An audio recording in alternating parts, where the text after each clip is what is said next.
우리가 신앙생활을 하면서 가장 어려운 것이 무엇이냐면 내가 예수 그리스도와 함께 죽는 것, 예수 그리스도의 십자가에 나의 자아를 부인하는 것이 우리가 신앙생활을 통해서 정말 참 쉽지 않은 것 같아요. 왜냐하면 나는 죽었다고 생각하는데 어느 순간 나도 모르게 내 자아가 똑 튀어나와요. 마치 그리스도인이 오뚜기가 되어서 죄에 넘어지더라도 다시 일어나야 되는데, 반대로 내 안에 자아가 오뚜기가 되어서 내 안에 오뚜기는 죽어야 되는데, 이 자아는 죽어야 되는데 오뚜기처럼 늘 다시 올라오는 그런 우리의 모습들을 보면서 야, 아직도 나는 한참 멀었구나 라는 그런 생각을 하게 됩니다. 여러분, 신앙생활이 무엇이냐면, 신앙생활은요, 우리가 예수 그리스도께 가기 전까지 끊임없이 자기를 부인하며 예수님의 십자가를 따라가는 길인 줄 믿습니다. 그래서 이 나는요, 통로이고요, 하나님께서 나를 통해 하나님의 뜻을 이 땅에 부어주시기를 원하시거든요. 근데 문제는 내 안에 자아가 하나님의 뜻을 가로막는다는 거예요. 지금 하나님은 나를 통하여 슝 이렇게 일을 원하는데 내 자아가 딱 버티고 있는 거예요. 하나님 안 돼요. 그래서 중요한 것은 늘 예수 그리스도의 십자가에 나의 자아를 못 박을 때 내 안에 성령께서 하나님의 뜻을 나를 통해, 또 나의 가정과 사회와 직장과 사업과 내가 속한 모든 곳에 하나님의 나라를, 하나님의 뜻을 이루어 주시는 줄 믿습니다. 오늘 본문 말씀에서는요, 이 느헤미야가 이제 어떻게 하냐면 백성과 지도자들을 다 불러 모읍니다. 그리고 오늘 말씀에 백성과 지도자들 몇몇은, 여기 나오니까 10분의 1이죠. 이 10분의 1은요, 예루살렘 성 안에 거주하게 하고, 나머지는 제비를 뽑아 10분의 9는 예루살렘 성 밖에 있는 다른 성읍과 도시들에 살게 합니다. 자, 이 느헤미야 11장에서는요, 이 예루살렘에 거주하는 사람들의 이름이 쫙 나열되어 있는데, 그 중에 자세히 살펴보면 제사장, 레위인들, 노래하는 자들이 많이 있습니다. 자, 그렇다면 왜 느헤미야는 10분의 1이나 되는 사람들을, 이 제비를 뽑아 예루살렘에 거주하게 하고 성전에 머물도록 하였을까요? 느헤미야는요, 예배 회복에 집중했습니다. 우리의 자아가 쓰러지는 이유는 우리가 예배에 실패했기 때문이에요. 우리의 예배가 성공하면 우리의 자아는 이길 수 있는 성령의 능력과 힘이, 충만함이 우리 안에 있습니다. 근데 그게 떨어질 때 우리의 자아에는 또 다시 한번 오뚜기처럼 일어나게 되는 것이죠. 자, 그래서 이 느헤미야는 뭘 집중했냐면 예배의 회복을 집중했어요. 여러분, 예배, 이 당시에 부흥이 일어났죠. 그런데 이 부흥이요, 잠시 타오르는 불꽃이 아니라, 뿅 하고 꺼져가는 불꽃이 아니라 계속해서 이 불길이 이어질 수 있도록, 이 부흥이 부흥에서 끝나는 것이 아니라 부흥 운동으로 더 퍼져나가기 위해서 성전의 기능을 회복하였습니다. 그래서 느헤미야는요, 이 예배, 성전의 기능을 가장 집중해서 그 예루살렘 성에 거주할 사람들을 선별해서 뽑았다라는 거예요. 자, 우리도요, 신앙생활 마찬가지입니다. 저희가 부흥 집회나 또 수련회를 가죠. 그때는요, 뜨겁게 불을 받습니다. 문제는 이제 아마 다 겪어보셔서 알겠지만 우리 청소년 친구들은 잘 모르기 때문에, 아, 그래, 집회에 가면 나 은혜 많이 받을 수 있어, 나 이제 변화될 거야 하고 가는데 그 다음에 3일, 작심 3일이면 다 꺼지죠. 긴 친구는 한 일주일이면 꺼져요. 근데 어른들은 이미 알아요. 아, 가면 또 꺼지겠구나. 많이 경험을 해봤기 때문에. 근데요, 중요한 것은 물론 수련회를 통해서 우리가 성령의 불을 받고 그 뜨거움을 다시 각성하여서 우리가 다시 한번 나아가는 것도 중요한데, 더 중요한 건 뭐예요? 그것이 지속될 수 있도록 하는 기능이 더 중요하다라는 거예요. 할렐루야. 그래서 내 안에 그 은혜를 끊임없이 유지할 수 있도록, 내가 성령 안에 충만할 수 있도록 내가 발버둥치는 삶, 그것이 우리의 삶 가운데 더 중요한 줄 믿습니다. 자, 18세기에 이 영국에 부흥 운동이 일어났습니다. 거기에서 주목해야 될 두 명의 인물이 있는데, 한 명은 조지 휘필드라는 사람이고 한 명은 존 웨슬리라는 사람입니다. 이 둘 다 굉장히 탁월한 하나님의 설교자였고 부흥 운동가였어요. 근데 이 조지 휘필드는 얼마나 대단했냐면 34년 동안 사역을 하면서 하나님이 말씀하시는 곳 어디든 갔습니다. 그래서 복음을 전하고 부흥 집회를 하고 18,000번의 집회를 열었대요. 대단하죠. 정말로 대단한 사람이에요. 자, 그러고 이 존 웨슬리도 동시대의 인물이었는데, 이 웨슬리도요 하나님이 쓰신 귀한 인물로서 53년간 사역을 하는데, 웨슬리는 늘 말을 타고 다녔습니다. 근데 말을 얼마나 많이 타고 다녔냐면 지구를 10바퀴 돌 거리를 말 타고 부흥 집회를 다닌 거예요. 자, 이 조지 휘필드와 존 웨슬리 둘 다 굉장히 탁월하고 하나님의 능력의 종들이었어요. 자, 그런데 지금 이 시대를 보면요 한 가지 다른 점이 있습니다. 뭐가 있냐면 조지 휘필드에 대해서는 우리가 잘 몰라요. 아마 오늘 처음 들어보신 분들도 많을 거예요. 근데 존 웨슬리, 요한 웨슬리에 대해서는 우리가 많이 들어봤을 겁니다. 이 둘의 차이가 무엇이냐면, 조지 휘필드는요 이 부흥의 운동이, 부흥의 불, 성령의 불을 전할 수 있는 능력과 그 말씀에 탁월함이 있었지만 그것을 지속하는 데는 좀 약했어요. 반면 웨슬리는 성령의 불이 있었고 능력이 있었어요. 근데요 웨슬리는 거기서 끝나는 것이 아니라 소그룹 모임을 했습니다. 여러분, 우리가 속회라고 하죠, 셀 모임이라고 하죠, 목장이라고 하죠. 그 모든 것들의 시초가 누군지 아세요? 존 웨슬리예요. 웨슬리는요 밴드, 속회 이런 모임들을 끊임없이 만들어서 사람들이 부흥의 불을 받는 것에서 끝나는 것이 아니라 이 불을 유지할 수 있도록, 사람들과 관계를 통해, 만남을 통해, 그냥 이 만남은요 그냥 일상생활을 나누는 만남이 아닙니다. 굉장히 질문들이 있는데 무서운 질문들이 많아요. 당신은 일주일 동안 어떤 죄를 지었습니까? 이걸 나누는 거예요. 당신은 어떤 말씀을 지키지 못했습니까? 당신은 다음 일주일간 어떻게 하나님의 말씀을 구체적으로 지키며 살겠습니까? 라는 실상을, 우리 일상을 쏙쏙 꼬집는 말씀들을 통해서, 그런 질문들을 통해서 이 모임들로 성령의 불을 유지하게 했다라는 겁니다. 할렐루야. 느헤미야는요 이 10분의 1의 사람들을 통해 예루살렘에 있는 성전의 기능이, 그동안 꺼져 있었고 멈춰 있었던 성전이 다시 기능을 할 수 있도록 했습니다. 왜요? 여러분, 성전이 회복될 때요 하나님은 말씀하기 시작하십니다. 하나님은요 그냥 말씀하지 않으세요. 하나님은 아무나에게 말씀하지 않으세요. 내 영이 깨어있고 내 안에 성령의 불이 있고 성전의 기능, 예배의 기능이 활성화될 때 하나님은 우리의 심령 가운데 말씀하시는 줄 믿습니다. 그래서 마치 다윗이 24시간 동안 하나님을 예배하고 찬양했듯이 느헤미야도 이 성전의 기능을 다시 이스라엘 백성과 제사장과 레위인과 특히 노래하는 자들을 불러 이 기능을 회복했습니다.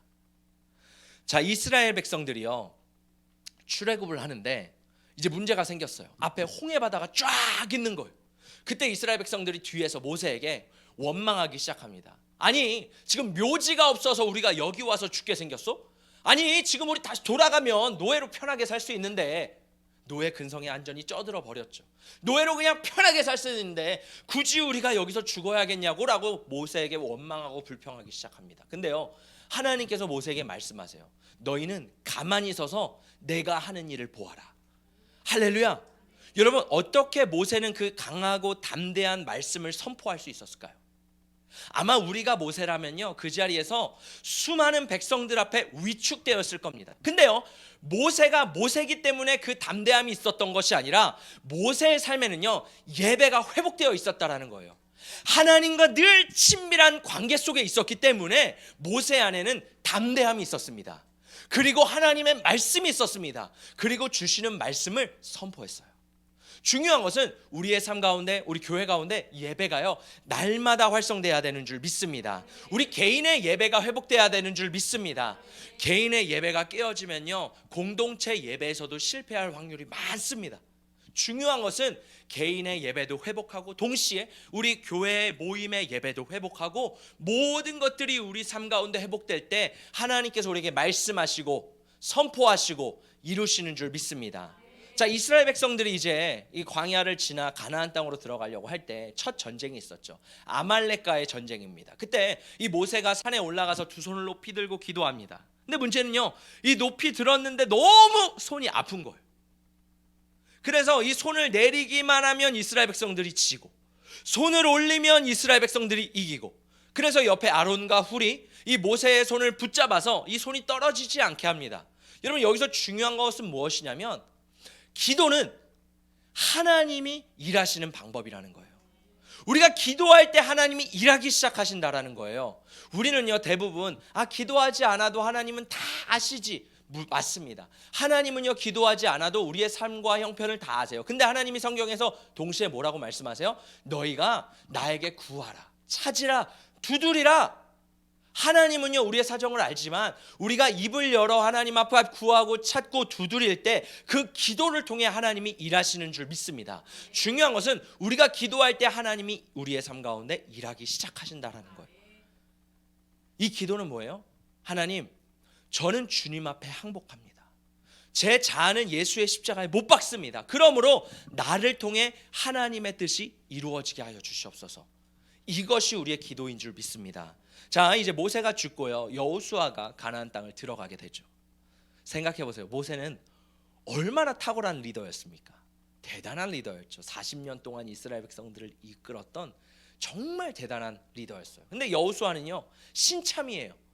너무 자신이 없습니다.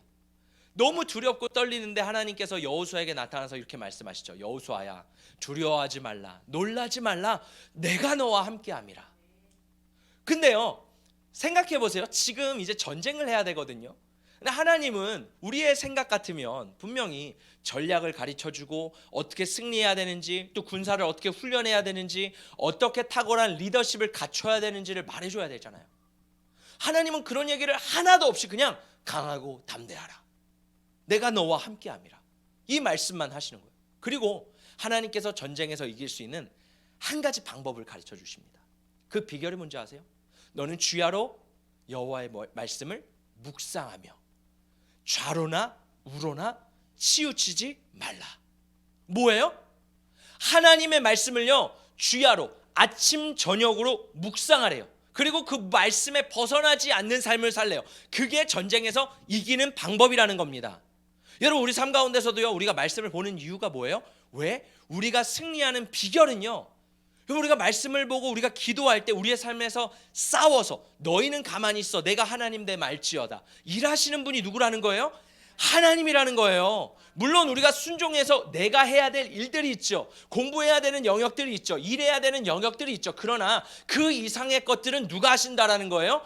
하나님이 하신다라는 거예요. 중요한 건 내가 하나님 앞에 내 자아를 내려놓고 주님께서 하시옵소서 라고 주님께 내어드릴 때 하나님께서는 주인이 되셔서 그 일들을 이루어 가신다라는 겁니다. 우리는 늘 내가 주인이 되려고 그래요.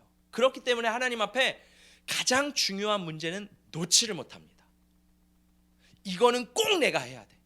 그런 부분들이 우리 삶 가운데 있지 않으세요? 자녀 교육은 무조건 내가 해야 돼. 뭐 예를 들어 사업, 이 부분은 꼭 내가 해야 돼. 선생님 만나는 거, 교수님 만나는 거, 공부하는 것, 이거는 꼭 내가 해야 돼. 맞습니다. 내가 해야 되는 영역이 있어요. 근데요 그 이상으로 하나님께 맡겨야 되는 영역도 있다라는 거예요. 우리는요 그 손 묶어져 있고 내가 붙잡고 있는 손을 풀어서 주님 앞에 그 영역을 내어드리는 저와 여러분 되시기를 예수님의 이름으로 축복합니다. 하나님은 어떤 분이세요? 말씀대로 행하시는 분이세요. 우리가 왜 하나님의 음성을 들어야 될까요? 왜 예배를 회복해야 될까요? 그때 하나님은요 우리 심령 가운데 말씀하기 시작하신대요. 주기도문에서 이렇게 말하죠. 하나님의 뜻이 하늘에서 이루어진 것 같이 이 땅 가운데 이루어지이다. 기도가 뭐예요?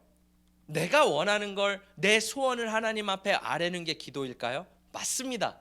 그거는요 레벨 1 초신자들의 기도예요.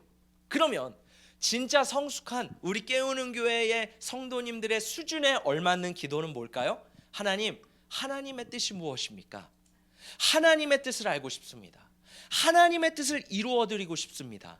하나님, 지금 이 시간 우리 사업장을 통해, 우리 학교를 통해, 우리 가정을 통해 하나님이 원하시는 뜻이 무엇이세요? 제가 그 뜻 이루어드릴게요. 여러분, 저는 우리가 이렇게 주님 앞에 성숙하게 하나님의 뜻과 계획을 먼저 여쭤보는 우리 깨우는 교회가 되시기를 예수님의 이름으로 축복합니다. 할렐루야. 우리가 그렇게 예배 가운데 열어질 때요 하나님은 우리를 통해 일하기 시작하십니다. 자, 그렇다면 이 느헤미야는요 왜 나머지 10분의 9에 예루살렘 사람들을, 이스라엘 사람들을 예루살렘 밖에 살도록 하게 하셨을까요? 자, 우리 함께 말씀을 읽어보도록 하겠습니다. 시작. 그 나머지 이스라엘 백성과 제사장과 레위 사람은 유다 모든 성읍에 흩어져 각각 자기 기업에 살았고. 아멘.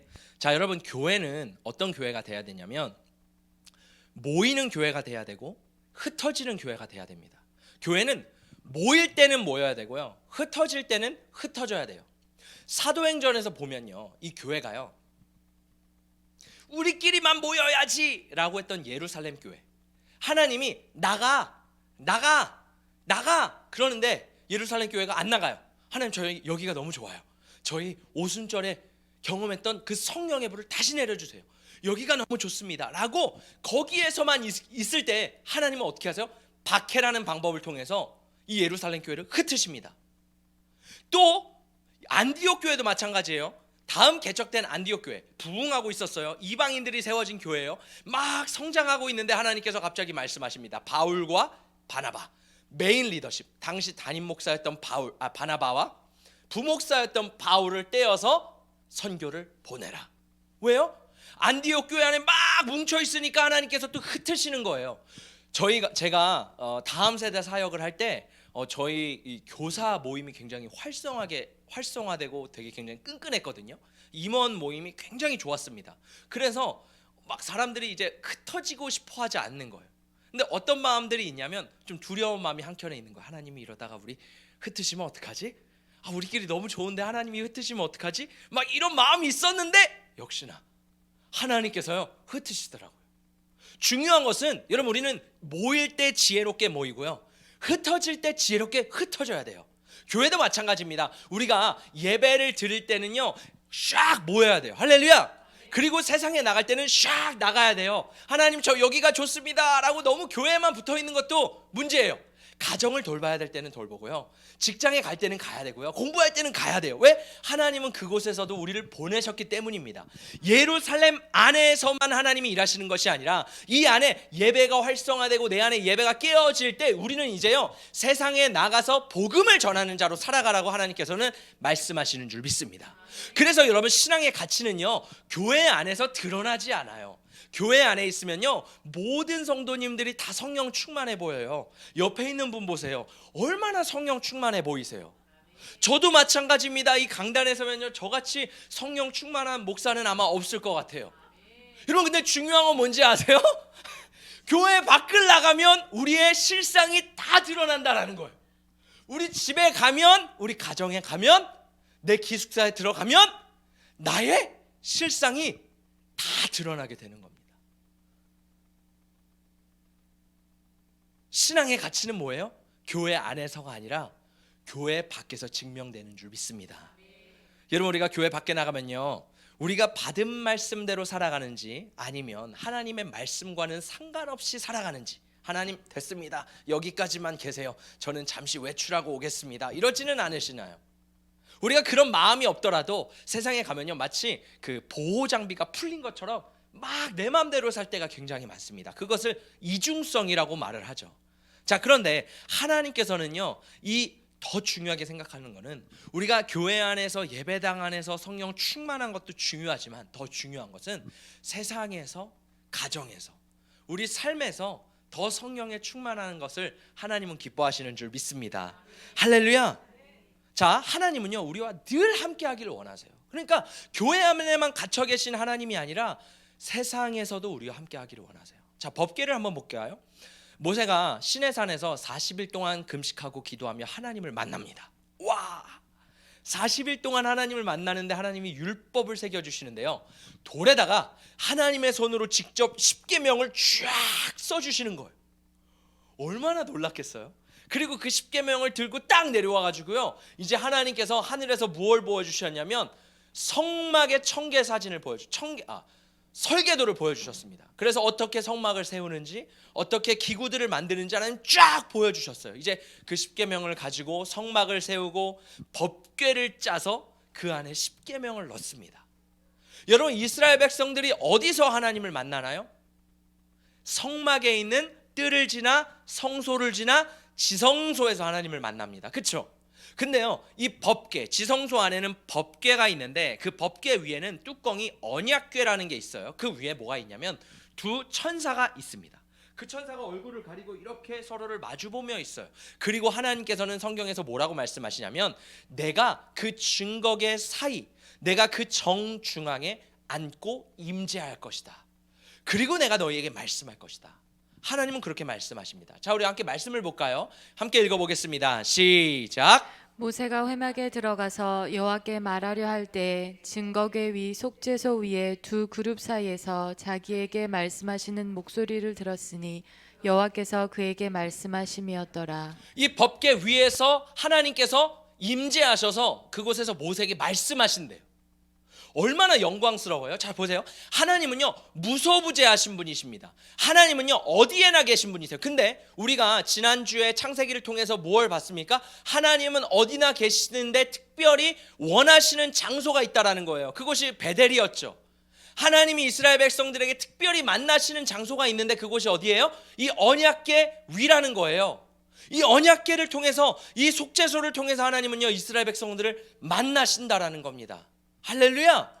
그게 우리가 하나님을 만나는 방법이었어요. 자, 근데 이 법궤는 하나님의 임재를 상징하고 하나님이 함께 하심을 상징하는데요, 이 모세의 장막 안에는 법궤가 있었습니다. 자, 그러면 질문, 다윗이 나중에 장막을 세우죠. 다윗의 장막에는 법궤가 있었을까요? 없었을까요?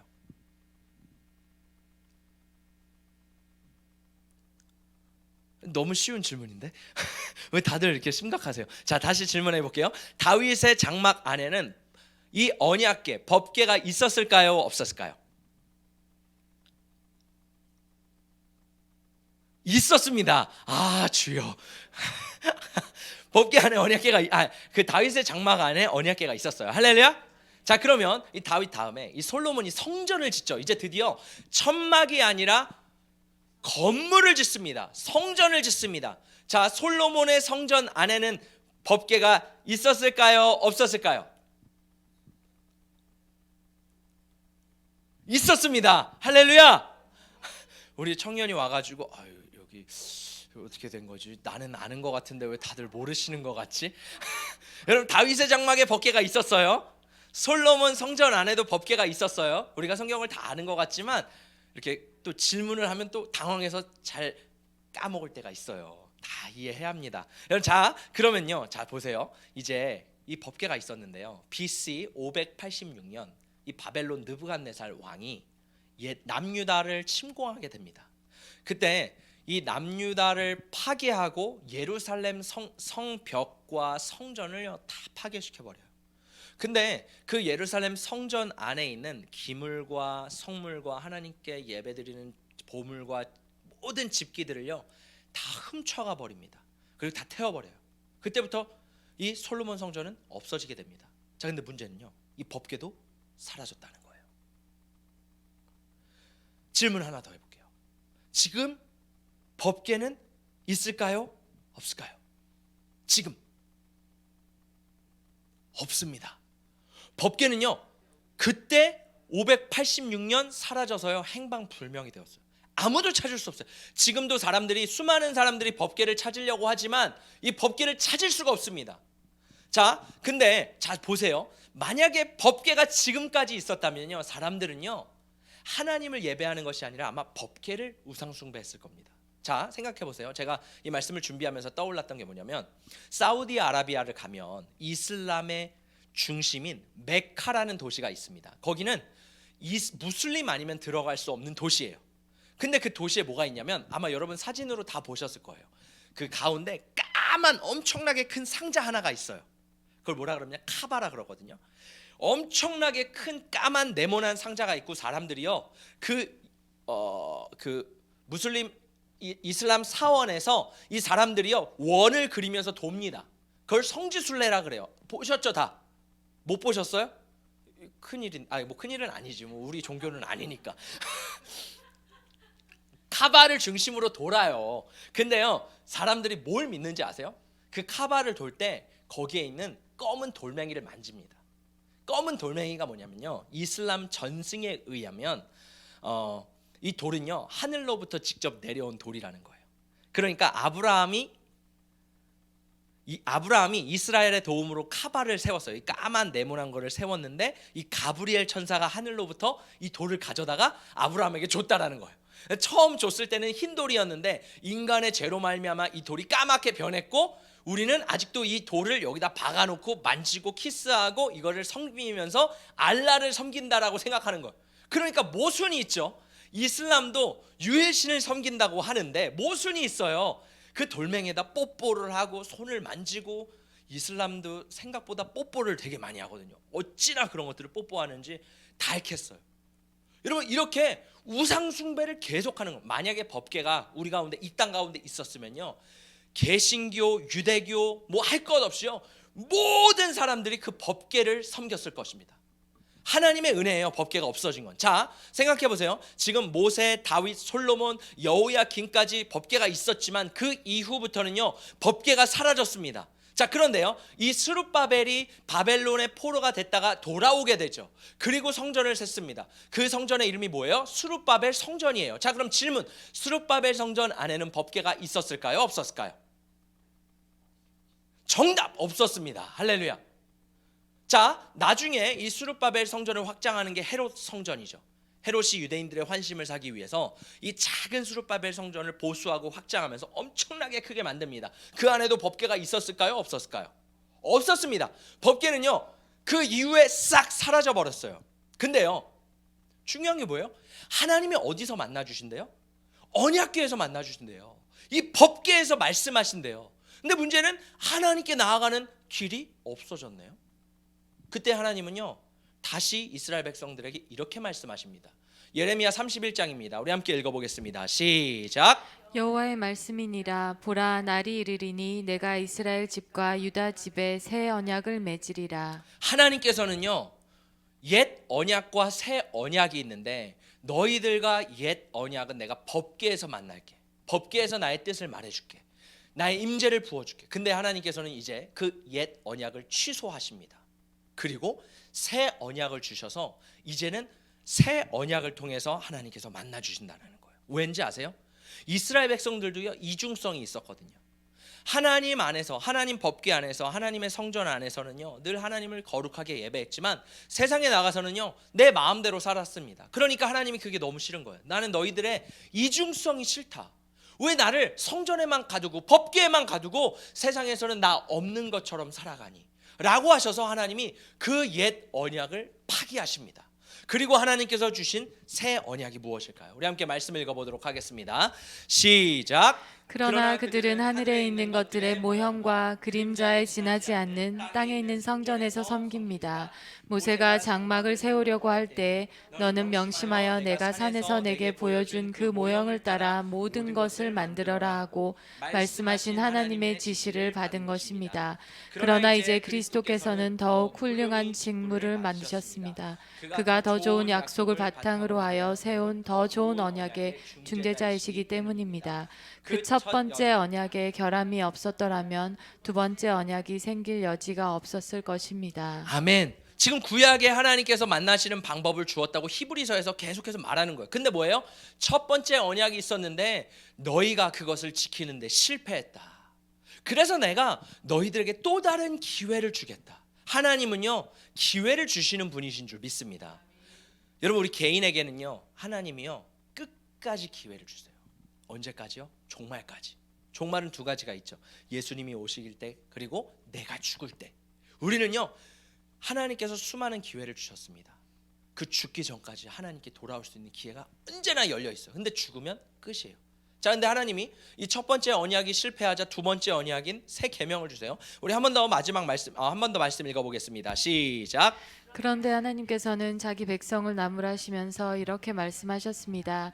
주님께서 말씀하신다. 보아라, 날이 이를 것이다. 그때 내가 이스라엘 집과 유다 집과 더불어 새 언약을 맺을 것이다.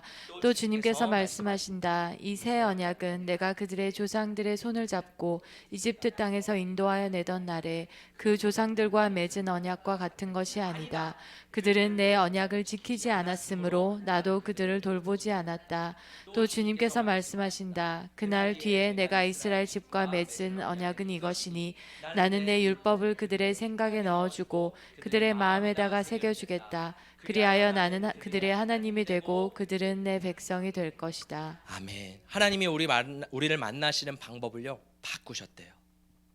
이전에는 우리가 성전에 나가서 그 법궤 앞에서 하나님의 음성을 들었지만 이제 하나님께서는요, 우리의 생각과 마음판에 성령을 부어주셔서 그 성령을 통해서 우리에게 말씀하신다고 약속하셨습니다.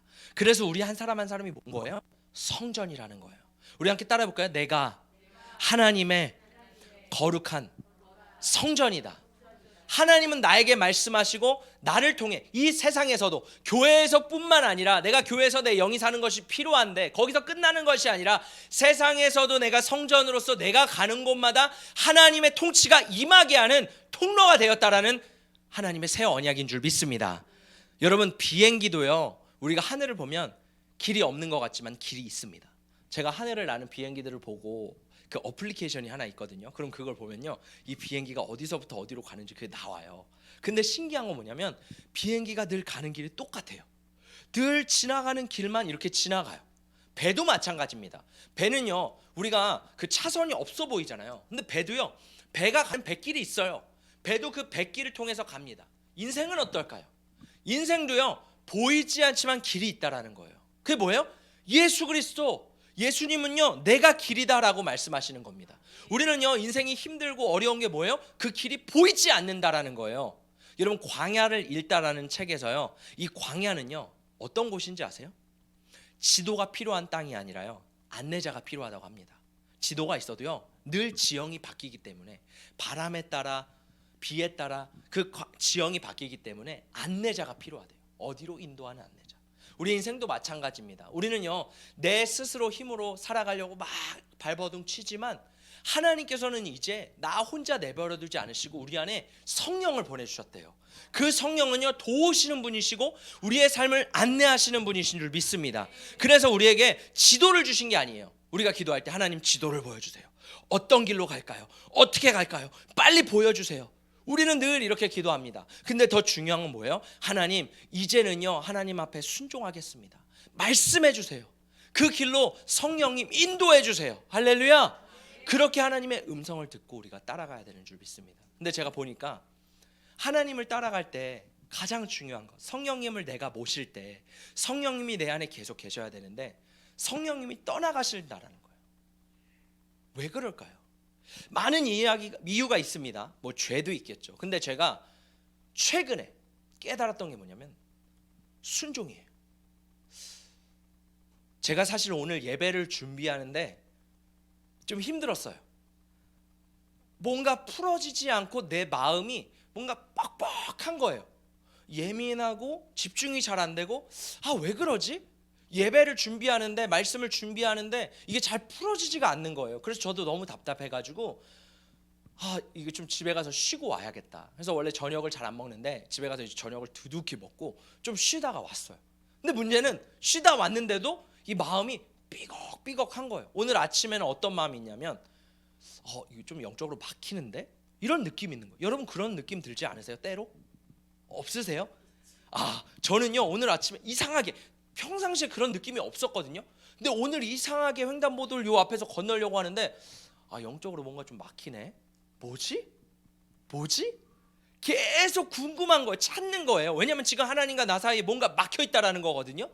그래서 뭐지? 근데 예배 준비하는데도 삐걱삐걱, 마음도 삐걱삐걱, 마음이 풀어지지도 않고, 여기 안에서 성경을 봐도 기도를 해도 마음이 막 풀어지지 않는 거예요. 그러다가 제가 안 되겠다, 성경을 좀 소리내서 읽어보자 해서 최후의 발악으로 성경을 막 소리내서 읽기 시작했어요. 그러면서 하나님 나에게 은혜 주신 말씀들을 이제 막 가지고 방언으로 막 기도하면서 하나님 앞에 올려드리고 또 기도하면서 막 나아갔어요. 그러면서 하나님, 도대체 뭐가 문제입니까? 지금 이제 예배가 곧 시작인데 내 안에 뭐가 문제입니까? 라고 하나님 앞에 막 찾기 시작할 때 하나님이 딱 한 가지를 떠오르게 하시더라고요. 순종. 너 그거 순종했니? 근데 그게 사실 얼마 전에 제가 기도할 때 하나님께서 그걸 딱 주셨거든요. 이것을 순종해라. 근데 제 마음속에 순종해야 되는데 이거는 이만큼 작은 건데, 여러분, 큰 순종, 큰 게 아니에요. 진짜 작은 거예요. 근데 이 정도는 괜찮겠지. 제 머릿속으로 막 돌아가는 거, 기도하면서 그래 이번 한 번만 불순종하고 다시 회개하자. 저도 왜냐면 이거 하고 싶으니까, 이 자아가 있으니까 저의 솔직한 모습입니다. 근데 하나님께서 딱 막히게 하셨는데 깨닫게, 이 작은 불순종 때문에 내가 하나님과 막혔구나. 내가 봤을 때 이거 진짜 이거 그냥 다시 회개하면 될 것 같은데 야, 이게 아니구나. 하나님이 본보기로 보여주시는 것 같아. 경민아, 너 이거 작아 보이지? 근데 너가 이거를 가볍게 여기고 이거를 무시했을 때 막히는 거야. 우리는 어떻습니까, 여러분? 하나님께서 우리가 기도할 때 말씀을 하세요. 중요한 것은 우리가 순종하기 위해서 말씀을 듣는 거예요. 근데 저도 순종하지 않으니까 막혀버리고 영이 잠들어 버리고 깨어나지 못하는 겁니다. 저는 오늘 말씀을 통해 하나님이 우리에게 이 메시지를 주시는 것 같아요. 내 영을 너희 각각 한 명 한 명에게 부어 주었는데 내가 너희들에게 계속해서 끊임없이 말하고 있는데 너희들의 삶 가운데 순종하지 못하는 그 부분은 무엇이니? 그것을 찾고 또 너희의 예배가, 너희의 기도가 막힌 이유가 그 순종에 있단다. 그 순종을 찾고 불순종을 찾아서 하나님 앞에 회개하고 주님 앞에 다시 한번 돌아가. 죄를 짓고 회개하는 게 아니라 죄를 짓지 않고 주님의 말씀에 순종하는 저와 여러분이 되시기를 예수님의 이름으로 축복합니다. 할렐루야. 여러분, 신앙은요 멈춰 있으면 안 됩니다. 하나님 앞에 예배하며 회개하며 찬양하며 기도하며 하나님의 음성을 들어야 돼요. 하나님은 어떤 분이세요? 말씀을 하시고 우리의 말씀을 이루시는 분이신 줄 믿습니다. 언제요? 우리가 하나님 앞에 나아가서 예배와 찬양으로 말씀하신다라는 거예요. 말씀을 하시면 일하시는데 일하지 못하게 하는 게 있어요. 뭐예요? 내 자아요. 늘 내 자아가 순종하지 못하게 합니다. 하나님의 뜻을 이루지 못하도록 내가 막아요. 우리는요 그거를 꺾고 주님 앞에 엎드릴 때 하나님께서는 나를 통해 하나님의 뜻을 이루시고 나의 인생의 길을 지도하시고 인도하시는 줄 믿습니다.